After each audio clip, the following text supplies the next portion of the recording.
we reported on the black pastor in Atlanta who blamed black children for being shot by white cops. That pastor has now apologized.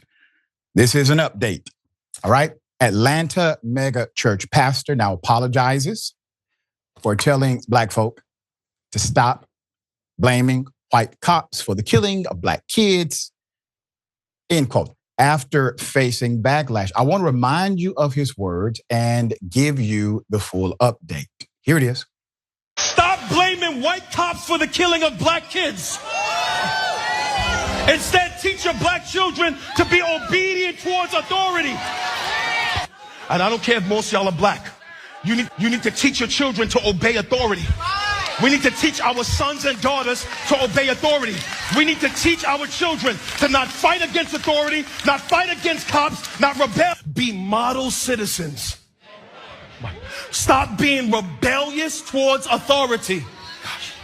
Be submitted to laws and ordinances. Watch. The Lord said, give back to Caesar what belongs to him. That is, be submitted to governmental authority. You know why you're looking at me like that? Because you don't read.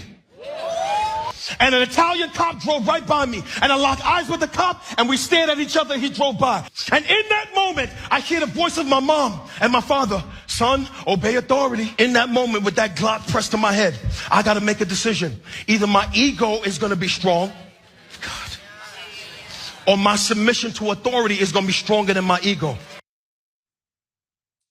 I offered some words of advice to the pastor when we covered this last week. Here's some of it. Preacher, I got some commentary and words for you. Hopefully a little bit of advice. I'm very thankful, along with many black folk, including yourself, that Rosa Parks did not listen to men like you. Because she would have had to, according to you, respect the laws and the ordinances that said black folk could not sit where they wanted to sit on the bus that they were paying for. They could not sit in a restaurant where they chose to nor own it, even though they funded it. They were being taxed for it. There's a level of accountability for law enforcement to treat you with the common decency and respect that you have as a citizen of this nation. Once again, very thankful that leaders like Dr. King did not listen to men like you, or Malcolm X, or those allies who are down with us in the community never listened to men like you.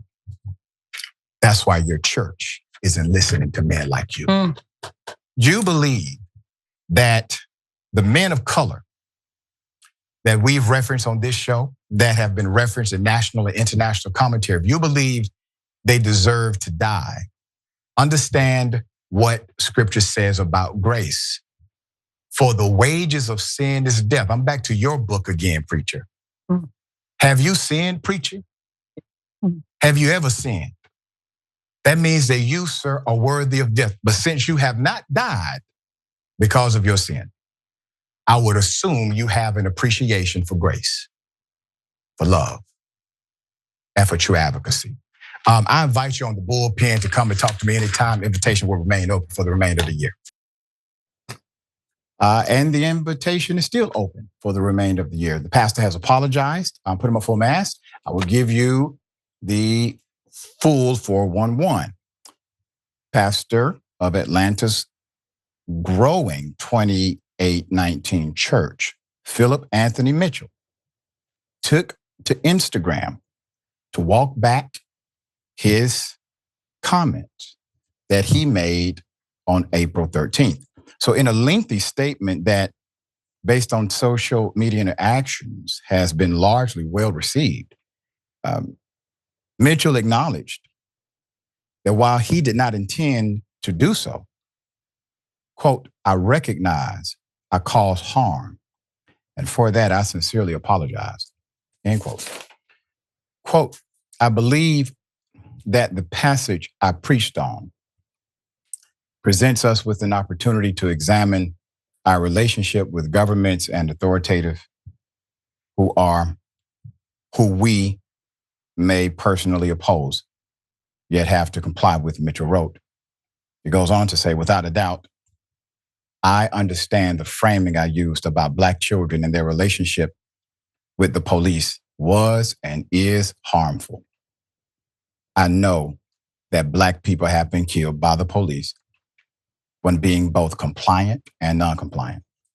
I sought to illustrate this tension from my own lived experience via a personal testimony. I acknowledge that my framing of that encounter was not helpful and should have been done differently and with more nuance. The original comments drew a lot of reaction, including some from his own congregation. One Instagram follower compared Mitchell to President Donald Trump, writing, no question who he is. He is a MAGA cult member. Just for the record, he has not publicly aligned himself with Donald Trump. Quote, Ahmaud Arbery, what did he do wrong? Added another, referring to the Black Georgia young man who was shot and killed 2020 by neighborhood father and son vigilantes and another neighbor. He just jogged through a mostly white neighborhood. Most of his followers appreciated the apology, but not all were satisfied. Quote, I actually like this pastor. I have been listening to him for a while, but this apology basically said, I'm sorry you felt the way you felt, but it is what it is, one commenter surmised. Quote, he just doubled down. End quote. Tough, isn't it, Pastor?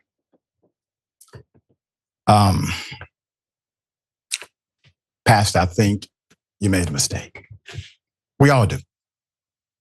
We all do. The reason why, if I can just offer some advice to you, the reason why your apology is receiving measured and mixed responses is because when you offend without measure and you realize that offense has hurt people you love, they expect your apology to not be measured either. So that's the energy that you're feeling, sir. All right? I wish all the best to you. Sharon, thoughts? Yeah, and they may expect that it doesn't come on Instagram, although I know that's a way to communicate it, including contrition. I think the pastor's ego is aligned with a personality like Donald Trump and wanting to grow his mega church, and that may have spurred this. Maybe he was having a bad day. None of that matters. Everything that you said mattered. And I think you did a hell of a service because you're a public figure in this town and throughout the land. And by coming on and giving a rebuttal sermon that I think showed him some grace, but taught him a lesson. Okay, you got to think deeper, brother. I think that's why he apologized, and I'm okay with that too. But I just want to say thank you to you because it takes men to stand up publicly, especially in our community that's so put upon, to say exactly what you said. When you gave the update and began, I'm almost done, Doc. I thought you were going to say he's agreed to come on the program. And I was going to pop my popcorn and watch you devour him, okay? He apologized, and I think he apologized because he saw your sermon. I know he did. That's just what I believe. Wow. And he knew he wasn't going to be able to moonwalk out of this one. He's got to do better and grow in God's way, grow. Yeah. And thank you for your kind words. Obviously, you are of the same as I. All right. You are a truth teller of truth tellers. And you got to grow. You lead a bunch of people. They depend on you. They look to you for moral, spiritual, and ethical leadership and advice. The greatest disservice you can do for the people around you is you make them believe that you're perfect. That's the worst thing you can do for them. Show your humanity, brother. All right? We all got it.